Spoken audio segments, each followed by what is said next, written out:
We're diving off the battle bus right now, coming down from Hot Springs, cutting across toward Happy Hamlet down at the bottom. See people start to make their descent onto the island. Things are a little slow right now, but this gives us a nice little lay of the land, kind of tells us where these trios will be heading, where they will be flying to. Don't forget, this is game number 3. We are halfway through the competition. While they're trying to go for these chests or anything like that, he could potentially make a really cheeky pick. That's right. He does have a lot of opportunity there to make, and love it. He's holding a shotgun for his teammate here. He should be able to deliver that bad boy, and can he hit it? And he does! Emperor falls to the likes of Chap here as the Liquid Boys are on fire, accompanied by, of course, Tempos Sluggy here. And there goes the quick follow-up. What a knock! Man, that's crazy. They're like... ring to get that chest in there, and it just kind of like destroys the whole thing. You can actually farm those, just like the way you watch right there. But over here, we've got Tfue, Canada, and Fiber. They are going toe-to-toe here at the old little factory by Depot. That's right, and we saw Tfue have some crazy plays last game, knocking Animal and Bucky off the bat, or Aspect and Bucky off the bat, but Canada's gonna get shot from above. It's all good. He's got a little bit of backup here as Fiber comes in. Tfue is the weakest in the bulk, though. He does not have any shield. For the quick peek here, can he get the follow-up? Not quite just yet. It is going to be the pressure push right now. Tfue is also choke pointing them out with the builds here. Cones all around. Playing a little safe, going up to the top. There it is, the isolation. They find him down in the low ground, and the push is coming in from multiple angles. Tfue making his way through the doorway. Is going to be able to get some shots from behind, but he's going to get traded out. He gets taken down. 152 from Canada. Needs the follow-up here. This is getting way closer than it needs to be right now. There you go, the quick finish there. They're going to follow up Sporty Kid 2019, not so sporty no more. That means that it's a 2v1. The shots come out. Canada has lined it up. 57 to the dome.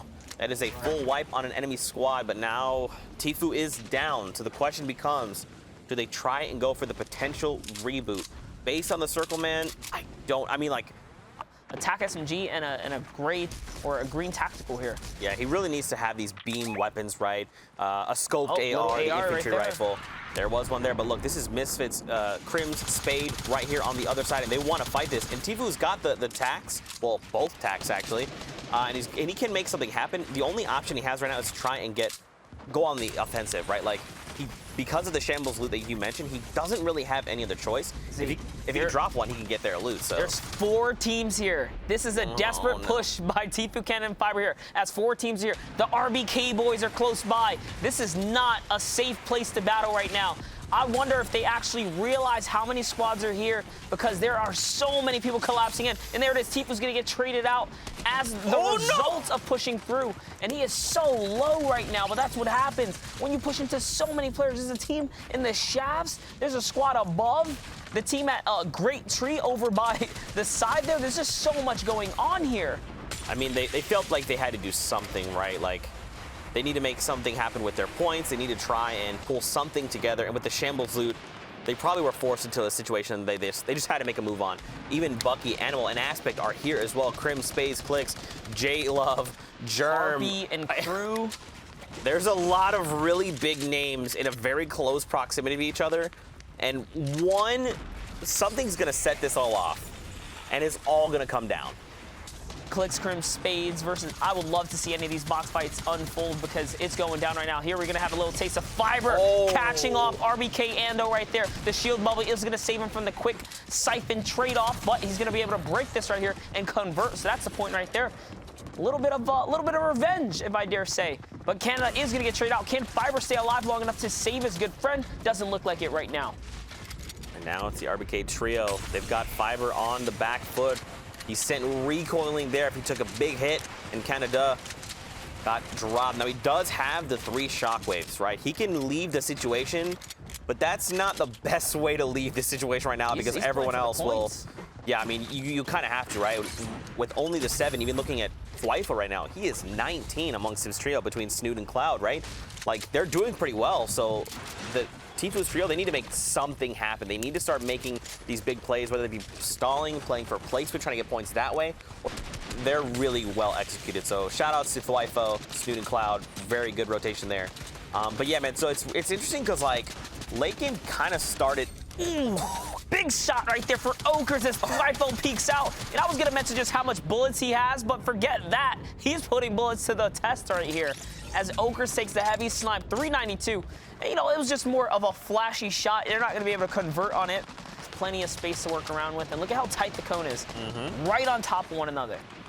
That's good. That's another one of those very well executed shockwave grenade plays. Sometimes, well, all too often, it does not go that way, and you send your trio flying in different directions. That is one of the 2 grenade launchers used there. Try to make something happen with the play. Try to get some of that siphon. Shots will go out. That's fuzzy. So that means Stowe is there as well. That's right, Stowe and not Panda. Remember, they were in 9th place yesterday. They took the entire heat. Today could be their day, but with those guys getting eliminated with the perfect knocks, Stowe and Fuzzy go down. But look at this. Kez, Damien, Sebi, they say, they we know. snatched that gear. Yep, they're like, we saw eliminations happen here. We're going to go ahead and tunnel in for this loot first. So now Tyler's, Painful, Blake, they're like, wait, what? How dare you snake our loot? And Liquid Chat moving around, still holding on to that hoverboard from earlier. Wonder if he's going to use it. There we go. Oh, he is. They're going to set up the good old rotation here with the hoverboard. Perfect. They get out just ahead, just in time to utilize that freebie of a rotation here. And remember, they want to stay away from any builds so that the, shield, the safety bubble, the Coliseum doesn't overlap into anyone else's build so they don't take fire. You have to be very cautious here. So notice the builds. You see that? Properly placing it up. Love it. Yeah, so just to break down a little bit more in case you don't understand, if that's a pretty big bubble. It's a huge bubble. If you break that in to an enemy's build, they just have to edit the wall, and as long as they're on the inside of that bubble, they can tag you. Yep. And with a guy sitting on there on a driftboard not moving that fast, they will drop you every time. Spades goes down a massive 81 to the dome, Vivido. Vivid with the fly swat right there. Spades gets taken right out the sky. Did not get the quick thirst on it, but looks like Chap says, hey, we need this gear right here. He's actually moving on over to snatch it all up. And there's another one right here. Sizz Lucky finds a white tag right there. When it's white, you take the fight here as Janky goes down, and he's going to convert it right there. There's more on the storm line, though. You got to keep this fire range coming right now. Trying not to break Zeke here, as he's an easy button to press if you make him laugh, so you got to be careful. Were you the one that said double chicken nugs? Yes. And now you're saying when it's white, take the fight? Hey, I got the. Even our gym operators over here dying, bro. What? I don't know. It just comes to my mind sometimes, This is why I'm here. Right. There it is. Anyway, Storm Circle 6. Here we go. Zore, OCE's crown champion and achievement goes down there in the elimination feed. Right now, 4 points coming out of the J-Storm duo with Blake. Looking pretty good. Now, again, another 4 trios need to go before we hit placement. And that's what a lot of these teams are looking for. Those stacking 3 points are so pivotal. That's right, and look at this here. Daxter still in the game. AJ, you see Snake up top. So Clicks and Crims made it through all the way. They lost. Oh, they saved Spades. So Spades was actually picked up. I thought Chat managed to get the knock, but it looks like he wasn't able to convert on it. That's very unfortunate because Vivid could have had a crucial moment there, but it's all good. Painful's going to get shot. Actually, they exchange trades here. He's trying to get ahead of this storm line, snaking out way ahead here, creating his own lane. Player lands underneath him. Nice little look right here. Saf and Zate do a great job of looking down and pressuring players below them on snake moments like this when they're tarping out here. Let's see. They actually lose Blake right there in the tunnel moment. And now Tyler's is so lit up. 6 HP. I wonder what must have happened there, because the moment that Painful was there trying to build out, and there was someone that like approached him, Blake and Tyler's were ready. They both even had their shotguns out. They're like, yeah, no, edit the wall, we're going in.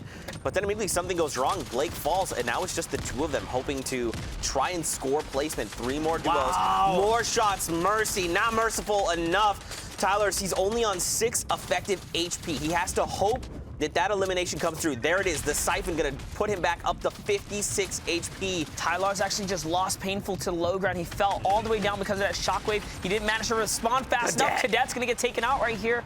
And now it's Tyler's pretty much by himself. Painful just took a shotgun shot from someone down, or maybe a storm tick. So it's every man for themselves here. Okay, lucky for him, Painful is going to be able to find his way up to the top. Now battling the storm line once again. He cannot afford any more ticks here. Painful taking over. There's a player right in front. That's his wall. Quick edit. That's a shot.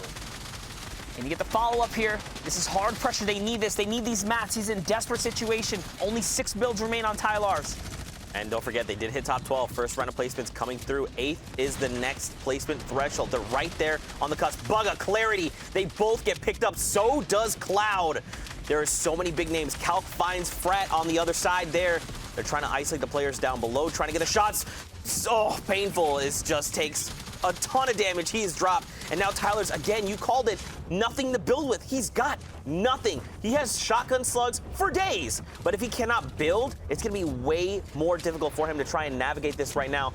He's just got to play this as cheekily as possible. Super stealth mode. That's right. Tylars is going to need a miracle here or a big pump to bail him out of this situation so he can find some material. And it's playing around the mountain right now. If he doesn't start working his way up now, he might not have a chance to later. This could be a little questionable. Oh, lucky for him, is going to skate back across. He finds Chap. That's a huge knock right here. Chap needs as many points as possible. But remember, it's only a knock. I saw Vivid go down on the feet as well. So that team is just dwindling away right here. Yeah. Tyler's now finds some material. We're looking at the top 6 teams left. Mega still in the running. Young Calculator still fragging out right here. Finding Sebi, another top 10 player. Man, if Tyler's had any RPG ammo, he goes for the edit. 85 goes out, 35. He does drop clicks, though, in the crossfire. So now Crim Spades, they're left on their own devices up above. Macwood, Zexro, Calculator, they are locking down the high grounder now. They even have the utility. Monster, they could do this. This is it. It's a 3v2. It's a 3v2 right now. He's going for the high ground. Can he make the shot? Macwood misses every single one of them, but hits the heavy pump. Spades gets the trade out. Now it's clicks, and it doesn't matter in the final moments as Zexro turns around and whips the shot right there. And see where we're standing. So boom, right off of the bat, 49 points for the top trio, 9 points clear of the 2 teams who are sitting at 40, and then we have that hard drop. So very well done from the veterans. And also definitely need to give a shout out to Sebi, Damien, and Kez. They've been around the scene forever, been competing, definitely competitive veterans in their own right, but right now rising to the challenge and putting themselves in contention for Season X champions. Also, let's just look at the list here because there's so many good players. You have the J-Storm duo plus Blake, who are able to find some great shots and again are right there at 33 points. However, the separation from top to bottom right now, as you have another top team in Mega, Eclipse, and Dubs sitting at 21 points. With 3 games, that is still more than enough to be able to overcome, but we're starting to try and get the shape of things, figuring out where the players are going to be, who's able to contest, but there is still tons of high-level Fortnite to be played. I mean, it's so exciting so far. And now we're actually going to check out the next page as well to see who else is right around there. Because as we said, there's going to be another drop off. It happens right around here in the 17 to 15 point range. But all of these guys are able to have a strong back half, as we saw in Europe and at the World Cup in the duos format. Less so than solos. If players are able to get rolling, establish themselves, have one very good game, and then start rolling, as we saw in OCE earlier this morning and Europe just moments ago. You're able to make a comeback. And you know what? Let's roll all the way. Let's see the third page and see where some of the favorites are in predictions. I mean, right away, you can see Cole, Legidian, and Neferux up there. And then a lot of predictions. The #1 overall seed, the World Cup solo champion, Bugga, Clarity, and Stretch are running into issues. They're not getting out of their drop. They're not able